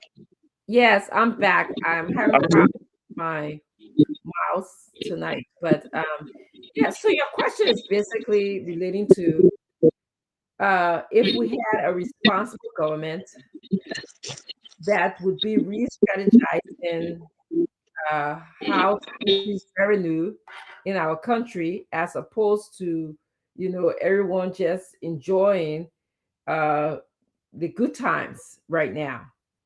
So yes, we can renegotiate and speak to all of these concessionaires about the funding that we are receiving. I believe a couple of nights ago, how is it that we only get 30% and these people are taking 70% of the royalty? And the resources is in our country. So, based on what we're seeing happening with ArcelorMittal and the current negotiation that is expected to occur, the fact that ArcelorMittal was secretly calling in, legislators, and we had Representative Yantuan had to bring that up. We know that some bribing was occurring. So we have to be very firm. Our president has to be very firm. He needs to have a fireside chat conversation with the Liberian people, that he also has to tell them, these are tough times. And so we're going to be taking tough measures. And some of these tough measures that we're going to take is to ask these concessionaires like ArcelorMittal, like the bomb mining, the Chico company, I think it's called Chico Company in bomb mines, the people who are in Kinjor area with the mining, the gold mine company. We have to renegotiate the terms of agreement with them. Okay, that's the only way we'll be able to generate revenue, okay, to sustain all of the things that we want to sustain. But I also wanted to address, our president has to stop traveling like the way he does.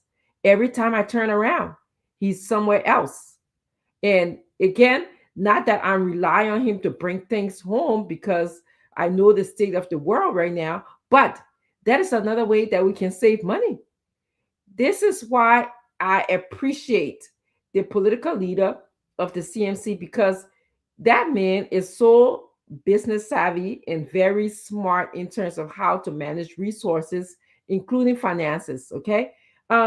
We have all of these Zoom, we have technology that definitely will allow you to host these meetings. In addition to that, you can send representative one or two, as opposed to taking a whole entourage of people to these meetings for renegotiation. You have to be able to contact your your international partners. You have to know the right words. You have to know what to say to them. You have to be a negotiators, because as I said before on this show, these people are not coming to play church with us. They are profiteers. They're coming to make money. So we have to be smart. We have to be one step above the game. That's the only way Liberia will benefit. These people sometimes believe that we are still in the colonization mindset, and we have to say that no, we are not. We want to improve revenue. We want to use our and again, to improve revenue, I think that using tourism and agriculture, which is reportedly on the arrest agenda, I don't even hear them talking about that. That would be something that will help increase the revenue in our country as well. But yes, I want to say that yes, if this government was responsible enough, the first thing they will do, they will be having a fireside chat with the Liberian people, telling them about the tough measures that we have to undergo. They will be talking about women's rights. They'll be talking about, especially in rural Liberia, they'll be talking about how can we improve women who are abused by domestic violence in the country, how this is a crisis in our country. They'll be talking about that with the Liberian people. But hey, everybody's enjoying good times right now. So I will stop here. Thank you. Thank you very much. And Vic, let me come to you. And when Dad was speaking, I saw you, you know, trying to agree with some of the points, she was putting forth, and it is a concern to us as people of this country, because if we are to survive here in the absence of a proper renegotiation of our concession agreements, giving unjustified tax holidays, and with all of the monies going back, and we need those monies here to put in our economy. If the government of the day is not a government that will negotiate well, and all of the donors leave our country, we get stranded, and it's going to affect our development. It's going to affect the people in all of the sectors, the health sector, agriculture, education. There will be a very serious problem here. And I'm sitting thinking, how do we expect this government to approach a situation of such, especially the ones at hand right now with over 149 plus that would not come as a support to the government programs and projects? Thank you so much, Mr. Tony. So I was actually like, kind of nodding when Dad was speaking, because she used a keyword that I actually picked, and that was, if the government, not a word, I mean maybe a phrase or clause, if the government was responsible. That's something she said. If the government were responsible, everything she lays it was very important. So if we had a very responsible government, first we will start with cut downs to improve for I don't know. Okay, first let's talk about cut down first. We can do some negotiation that she said with the companies, to revisit or to renegotiate on the contracts that we have, the current contract that we have, to improve the revenue. But then if we get the revenue, are we not going to still use it the way the budget that is in question, currently in question? Are we not going to, allocate those budget the same way? It's not about getting the revenue, but what we do with the revenue, how we allocate the revenues, how we put it into place and into use, and how we allocate into important places is the problem. So I think that the cut down, the adjustment, the salary adjustment, it's about time. If it was something that they were overlooking, it's about time that they look into it. Matter of fact, I saw another, on news today about the increase in district increase in every counties. That's another thing. I mean, I know they have been talking about it, but imagine another expenditure have been added, because there's two in the other county, one. That's addition to that too. So I really think that another thing that they could do is to improve on accountability, transparency. They need to improve on accountability and transparency. Let me tell you something. To every action, there is something. All the people that are drawing back, that withdrawing, are doing this, something wrong somewhere. they will not just get up and leave. Something wrong somewhere. And improving on accountability and transparency will attract, other vendors to come in, or it will attract other investors to come into the country. I'm thinking personally that these things are not happening for nothing. There is something, there's a reason these people are leaving. Either they don't find it as value, or it's not improving for them. Be there's no accountability, or people are not being transparent enough. So if they improve on that, it will attract other investors to come to their aid. But I would say, all in all, we should actually focus on cut downs. In every situation, there should be adjustment made. What we had before, we don't have it. 12% is gone, or plus is gone. So hey, 15,000 in salary, or in logistics, or all this, it need to be cut down. They then cut it down, and not only that they should cut down, then when they cut it down, then it be allocated, appropriated to a coordinate, not just cut it down and take it again and put it right back to the salary. Cut it down and put it towards, or allocate it towards, education, agriculture, healthcare. I mean, that's what I think the government need to do. They need to pay attention to guys. Okay. Yeah. Thank you. So we are finding solution to the problem, and it is our voices and those who listen, and following our broadcast can agree or disagree. We can opinionate and of course make suggestion here. You may not be in line with what we are suggesting, but we are Liberians. We're entitled to our own view as well. You are entitled to your view. But let me come to you that just looking around a solution, point here, owing to the fact that the government will definitely get affected. And if we are to find a suitable way to work around this, should it be about reducing the salary, find a cap to put on the salaries, or we should get away with these unjustified tax holidays that the government is giving, go back to the concessions and renegotiate, review them again and see what is there for Liberia. We're giving so much and we're taking little, they're taking 70, we're taking 30. Our resources are leaving. Now we are challenged as a country. Thank you, Mr. Tobe. Mr. Tobe, any responsible government who care about her people would definitely think in that direction. And Mr. Tobe, I will tell you this. I think the government already cutting down some areas. The question we should be asking is the places they are cutting down, where the revenues going to. The APRC, in the storage fee. The storage fee was cut down. And we just learned that APRC is now contributing to the budget. Where is the money going to? That's the question we need to be asking this government. This government don't care about the people that brought them to power. They're cutting down, but the money is ending up in individuals' pocket. The money is ending up somewhere, either planning for 2029. At the end of the day, they will bring peanuts to our people and give them promises again, and just come to them with words and advocate for their vote. And our people will give their vote to them. This government is cutting down.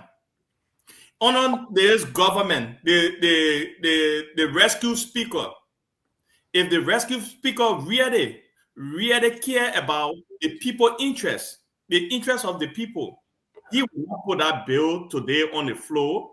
I'm telling you. You saw how, some of the lawmakers that our people stood in line for, wanted to slap honorability today. Getting mad at some of the lawmakers that are advocating for this bill, that is not time for this thing to pass. It's time for us to look in the interest of the people that brought us here. Some of them are looking in their own interests. This government don't care about the people. On this rescue mother as President Pro Tem. President Pro Tem, they're sitting there, they're passing every bill or everything that come to them, they passing it without going to their various constituents and their various counties and sitting with the people, hearing from the people, and see the needs of the people before passing some of the concession. This government don't care about you and myself, because I'm included too. Because I'm here, I'm contributing to the economies too. I'm contributing over there immensely. So this government don't care. And those places are, some places have been cut down. But the question is, where are those money going? That's the question we need to be asking.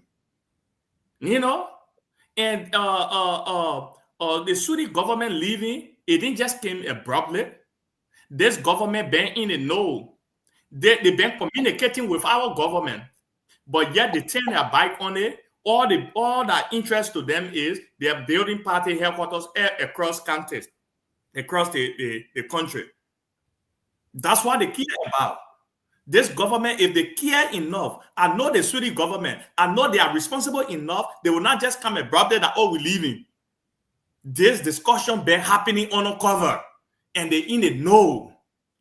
So if they really care about the people, instead of raising funds for or party headquarters across the country, they will be raising funds to bring CT scan machine at the JFK hospital, dialysis machine at the JFK hospital, or hospital beds everywhere in the various hospital for our brothers and sisters who feel sick and go to the hospitals. They will bring modern machines to take care of our people. They will be connecting those bridges like the one we just shared in our chat room, for easy access to those various villages and towns. They will be thinking about it. But yet, because they don't care about the Liberian people, they're raising funds to build party headquarters that will sit there, and when time comes, they give peanuts to our brothers and sisters to call them there. They say, look, give up power again. Give up power again for another 6 years of your life so that we can impoverish you. Give up powers again for the next 6 years of your life so your children will not be able to find food to eat, or you will not be able to find food or money to send your child to school, but our children will send them abroad to go to the schools that all leaders are preparing for their own people. We will send our children there. Okay. So this government don't care. They are caught in other places. The question is, where are those money going? All right. Thank you.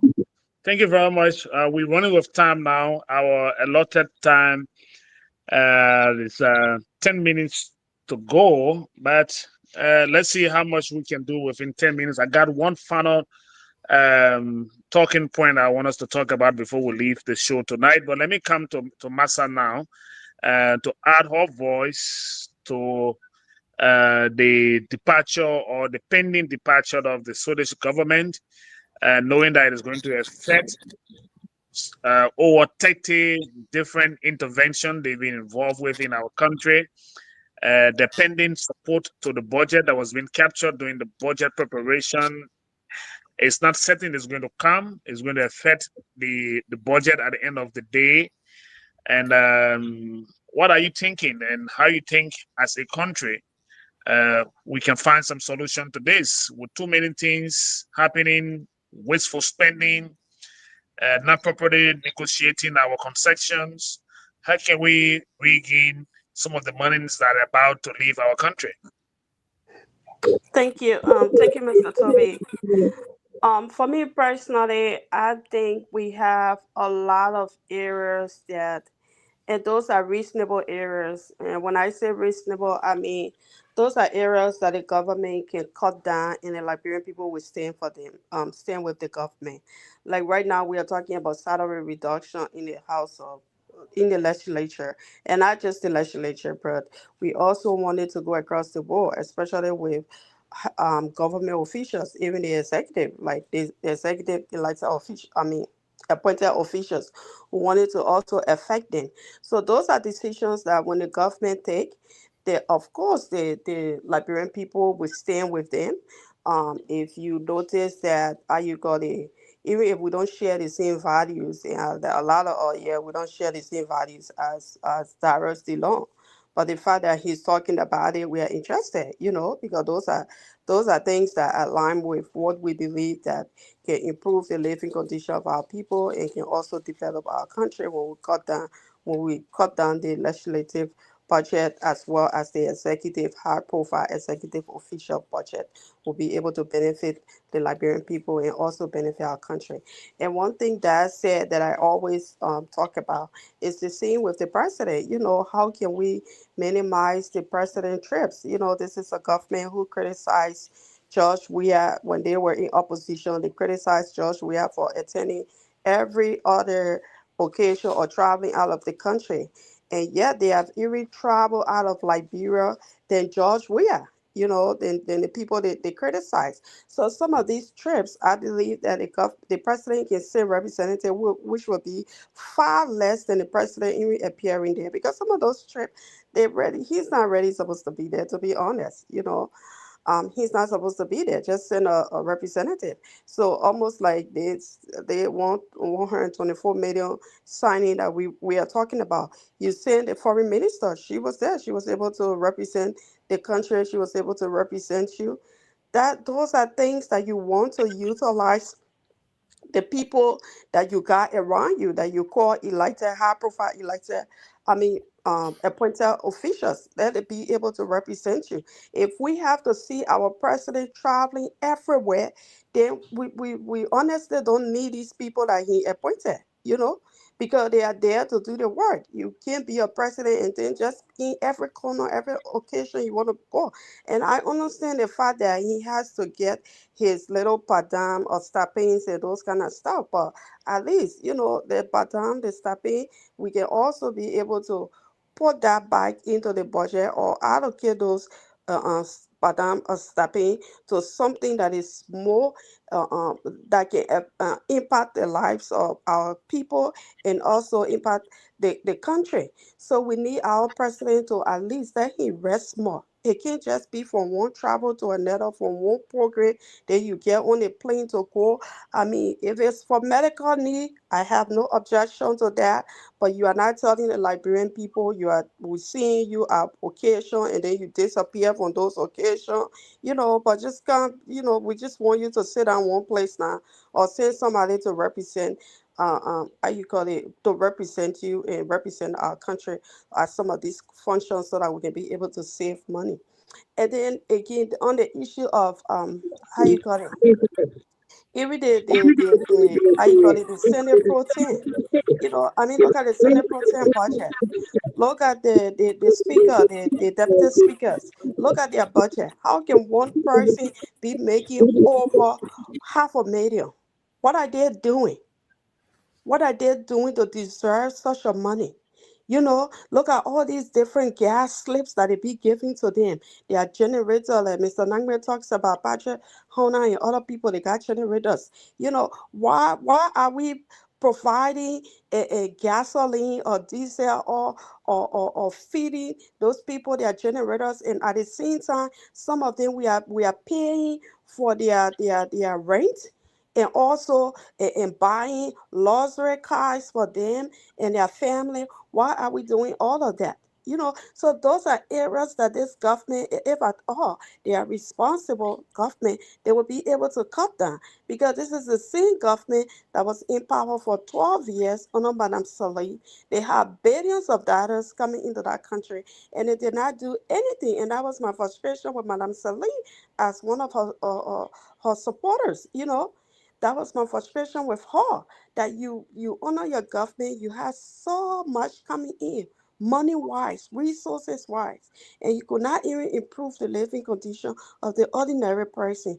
Okay, we kick you out of power, the Unity Party out of power. We brought in George. It was a little bit a roller coaster, but still they were getting something. And then the same Unity Party, they reformed themselves and connected with other oppositions, remove George Weah after they criticized him a whole lot. Some of the criticism now we see people confessing that they were some of them were lies and all those kind of things, which of course is normal in politics. In order for you to bring your opponent down, you have to be able to be strategic in how you go after them. So for me personally, I don't see anything wrong with it when you know how to play your politics right. You know, you'll be successful in it.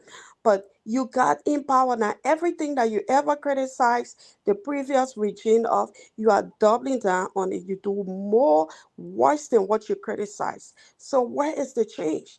Like I said, there are so many reasonable places that you can cut down the budget and you can cut down spending, and the Liberian people will stand with you. And I hope that this government is listening, and I hope that even if they have representatives listening, that they will be able to put forth the best interests of the Liberian people. And I just want to close up on this too as well. The reason I'm smiling because you driving us to our last talking point, I which is know. very important. And even though Yeah, we are Mr. running Toby, out, yeah, yeah, then Greg. I'm sorry for interrupting. Mhm. I know you're not used to this, but usually we will talk to our audience.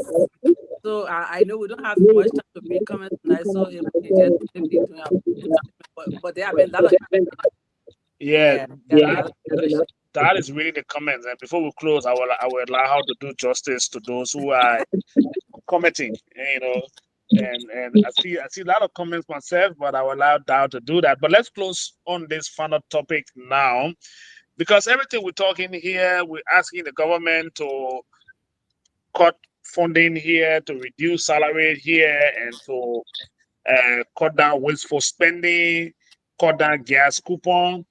But today, surprisingly, the House of Representatives voted to increase their representation. They're asking for more members, seats, 14 additional seats. And they've sent that today to the House, to the Senate, waiting for the Senate to concur. They said Mr. one Toby, candidate. is it okay if we keep that for tomorrow? Because I know you just less than 1 minute. Uh, the show can stay on this on the platform here. I'm sure the radio can go off. Oh, okay. That I think I want to agree with everyone that it's such a hot topic. If we Right. can just Take it say it, small. just that will give us enough time to digest it because so this okay, matters.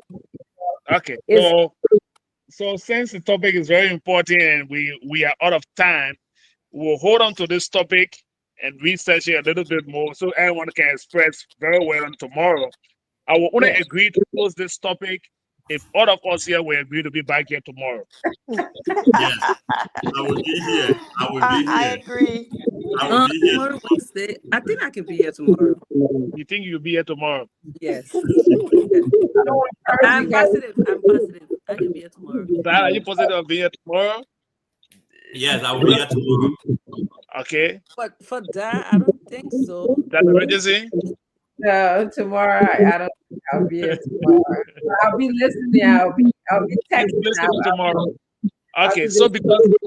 because of the important nature of this topic, we'll hold on to it tonight. So let me go around the table so we can all close because we're already a minute into the time allotted to us. So let me start with you, Dr. Richardson, then we'll go to Curls.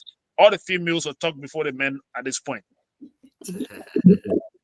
Yeah, well, I want to take this time to just tell our viewers thank you for watching. As the USA chairperson pointed out, there's been some wonderful, wonderful comments. And actually, I want to pass on the duty of me reading the comments to her because I'm having trouble with my um, mouse here. So Vicky, you can take that on when you if you can see that and read that for us. But it Yeah. was a wonderful show. I'm glad to be back in the swing of things with everyone. I'm happy to be a CNCmer. I can't wait, Mr. Toby, as you started the show saying that you are going to be doing a documentary on the political leader. Um, I've been to Yansing before, where the political leader grew up and where he was born. I actually have seen where, the house in his mother stayed in. So I think it'll be a great documentary. I can't wait to see it. And I'm telling Liberian people this because you have to look at the character and the personality of the person that you want to make your leader. For so long, we, voted on, which are most people in the world vote on familiarity, on likability, on popularity, and all of those things. And we do one thing, we forget that the place where our country is right now, we need to start looking at the substance and the character, okay, of the person who we are going to elect. So in my closing, I just want to say again, when that documentary comes out, we want to look at it, but we also want to see how Honorable Musa Bilate is fighting for us. Today he was on fire. Oh, And yeah. I read his letter and dissected his letter, but he was on fire. So he's fighting for the Liberian people. This is somebody that doesn't have to do this. Like, we come and spend all these hours here, speaking to you Liberian people. We don't have to do this, to tell you the truth. But because of love for country, this is why we do this. So thank you guys. And I apologize, I won't be here tomorrow, but I'll be watching. I might just jump in and make a point and then get out. But you guys are so great today. Thank you. Thank you. Vic? Yeah. So thank you again on that and everyone else. So Mr. Tobin, I forgot today to applaud you for always being here. You guys went up the mile and then you always like with him and you always engaging our people. So I really want to that. I forgot to applaud that. When the people were doing the celebration, the Green Day celebration and raising the funds, you guys were over there in the bush making our people to understand what we really stand for, and I want to appreciate that. And Becky, let me interrupt you a little bit. He's such a great moderator. Thank you for moderating the show. Every time you do, you ask these poignant questions. And I think, I mean, if it's up to me, we'll make you moderator. But you really show your journalistic skills here. Thank you. That's why I don't have to moderate anymore. Okay. So thank you. And Mr. Langwe, man, you've been on fire. Thank you so much too. And everyone else. Dad, yeah, thank you for coming. Hey, Mas, thank you for being here tonight. Everyone, thank you. So now let me go quickly to the comments. I don't know if I'm going to read everything or have the time. So it started with Jonathan. Jonathan said, political massa, somebody picking at you. And then Mohammed Sharif, Mohammed said, my team, yeah, go team. And Mohammed also said, good evening from Grand Bassa County. Hey, hi family. And then Ayuba said, hi leaders. And Imran said, good beginning. Yes, I agreed. Or we agreed. And Ayuba also said, CMC 2029, yes, we must. Yes. And then we had Kamara Karomo Sako. He said, I love this guy. Watch out. I love this guy on the show. Smith Toby. Good to be here, team. Yeah, so Mr. Toby, you got a compliment. And Fatumana said, hello, everyone. Great show. Thank you. Wes is following, just following. Thank you for following. I'm following from my Jacob Time resident. That's what it meant. And that was from Clinta. Thank you so much for following. And guess who's there? Benta Verity. Our Iron Lady. She said, good morning to my amazing CMC family. Yeah, it is a morning time in Liberia. Good morning. Says thank you so much for watching. And she been on fire too with Abu Dukli. Usual Abu Dukli with the GMB and whatever it is. And she got on him. So Abu kept going as always. And Benta came and said, that what got you so frustrated this morning. Anyway, thanks for staying up and adding up to watching the CMC show at such hours. I said, tell me about it. He always here. Can help umpa. I was speaking. Ben, I was speaking for you. Yeah, and then yeah, CMC is on to it's on CMC Diaspora USA. Am I still screen? Yeah. 1 second, please. We're almost there.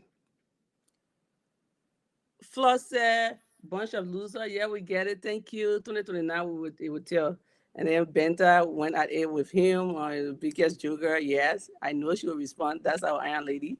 She was a back to back giving it to them. But there were a lot of interaction. There were a lot of good comments. Thank you so much, everyone. Keep it up. Yeah. Thank you. Thank you very much, Vic, for taking Just time. the comment and that's it. Thank you. All right, thank you. Maz, you want to close now? Yeah, I just wanna applaud everybody. I think tonight we have a jam-packed show. I think everybody came ready, more ready. And thank you, Mr. Toby, for moderating. Good moderator. And so to our listeners, viewers on Facebook, listening in Liberia, surroundings, we just want to say thank you for following us Monday to Friday. And please don't hesitate. Come and join the movement. Learn about it, be a part of it, because 2029 we can make together, we can make a huge, huge difference in our country. The two biggest political parties, as you know, have already failed the Liberian people. So now is the time to bring in the progressive or young man everywhere trying to impact lives, trying to build infrastructure that would benefit our poor people. You can see his work. We don't have to wait for election season to do that. We are doing it now. And so we want you to be part of the movement so we can build our country. Again, thank you for following us Monday to Friday. We truly appreciate it. Even if you are on our side, you are not on our side right now, no problem. Just follow the show because what we are talking is really about Liberia. It's about you, it's about country, and how we can move it forward. So thank you, Mr. Toby. Thanks, everyone. Good night.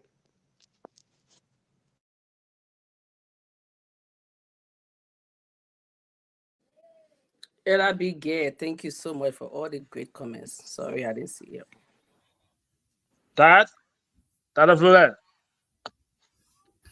Thank you, Mr. Toby, for always sacrificing the time to be here with us. And I want to say thanks to all the panelists and thanks to all the listeners. Thank you for hanging in with us all the time. We appreciate you all. And I want to close by saying, fellow Liberians, this is time. This is the time. Now you know that this government don't able to solve your problem. This government have failed you. They have failed you massively. So this is a time that you look beyond. Take off your partisan hat. Take off your love for an individual and put on the love for yourself, the future of your family, your children, and who you will become after 6 years from now. Take off that, put on that hat. And the way forward here is clear. Nobody has to tell you. The one that can come to you and sit with you and listen to your plight, your complaint, your concern, things that matter to you. None of those people in power have done that to you. They only come to you 2 years to election. And when they coming to you with promises. They don't come to you to build your bridge, to lay roads so that you can get easy access to traveling and what have you. So this is the time. CMC is the way forward. Put on the heart of the love for yourself and your children, and look beyond what is before you now. Thank you, Dad. We can't go beyond this. Thank you. Hold the rest of it until tomorrow. We will come and then you will continue from there. Let me come to Mr. Nangwe, the roofing panelist. Okay, yeah, I'll take it, but I join everyone in patting everyone on the back. I think you guys, I mean, you you're bring a very lot of, strong. yeah, You're very strong. you bring a lot of value to the show. Is there feedback I'm getting? Yes, go ahead. I mean, Yeah, thank you. So I would thank Vic uh, for all she brings to the show, Masa, Dr. V, and of course yourself, Mr. Toby, and Dr. Richardson. Thank you all very much. My wife, who sits by me all the time and listens to the show, she's commenting that the show is really, is making a lot of waves. So I think, yeah, Doc, her endorsement is, so. But thank you all very much. We're here. Thank you also to our audience, especially Binta. Binta, she has been here and spitting fire. But thank you very much. We know you're watching, and thank you so much. So I'll be quick. I just wanted to quickly talk about $124 million that everyone is talking about. I know tomorrow we'll talk about it some more. But this money is given because they have seen what we've done with Ebola, and what we've done with even the coronavirus. Dr. Yusuf talked about Dubai, and they built a very good system. If you read it right up here, this is given to support expanded disease surveillance and rapid outbreak response, right? We built a system here. They want to learn from our system. I don't know if we understand these things. Maybe we're selling ourselves short here. I don't know. I agree with my friend Michael Asumana Padmore. He said we could actually be getting a lot more than we're getting for this. And we're still reading the details, but people are excited. 5 year, $124 million. This is the United States. This is $1 trillion economy. But congratulations to the government. They're celebrating. We're not going to steal the thunder. We're not going to, based on they're excited. And so we just wanted them to look at it critically and see if they think if they're satisfied with it. But I think these people are coming here because they want to learn from what we've done. And I think we've done it so well. Thank you again for the show tonight. I know we'll be here long. Well, hopefully we'll be back here again to talk to our people. Thank you very much. Yeah. Thank you. Thanks. Mr. Toby, I know we got to go, but I was just going to mention the number. Dr. Yang is no longer there. So, tell me about it, Doc. Dr. Niswa is no longer there. So I don't know. We'll see. We'll see. Yeah. We'll see how that turn out. But again, let me say thanks to the entire team tonight. It was good seeing a full house. We hope we can do more of this on tomorrow. Like we have said, Dad will not be with us tomorrow. Dad is staying in her birthday's bash. And for me, this is how I'm going to go home.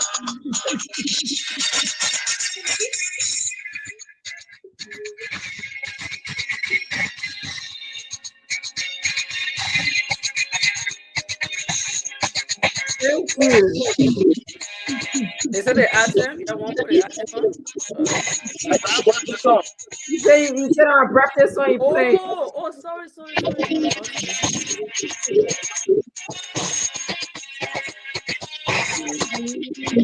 you, Mr. Thank you.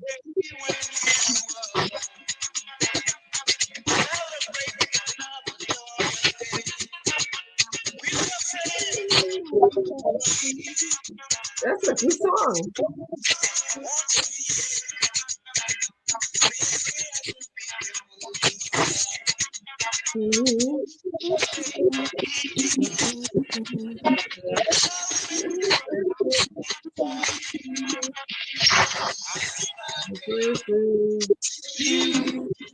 Oh yeah. I can still bring a birthday tiara on today.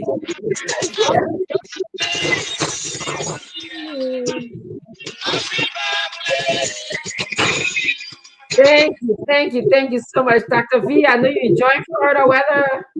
I miss you. I know, right? So It's let not me say, there. let me say thanks to all of you. We'll see you tomorrow, same time. Thanks to the entire production team, the guys in the bike who help us to make this possible. Again tomorrow, let's hope and pray that we can be back here. Good night from my end, and see you all again tomorrow. Yes. Yeah. Thank you. Don't That forget. that Florida weather is the same weather over there. Where? It's so surprising right now that it's cold over here right It now. can't be cold over there. It cannot be Telling cold you. over there. No, I'm telling See you. you. Bye bye. See you. Bye bye. We came with muscle on, with all t-shirts here, we all shaking. The word. CMC for the people, by the people, and to the people. Citizens movement for change. Oh yes, a new day has come. Yes, a new day has come. Rise up, Liberia.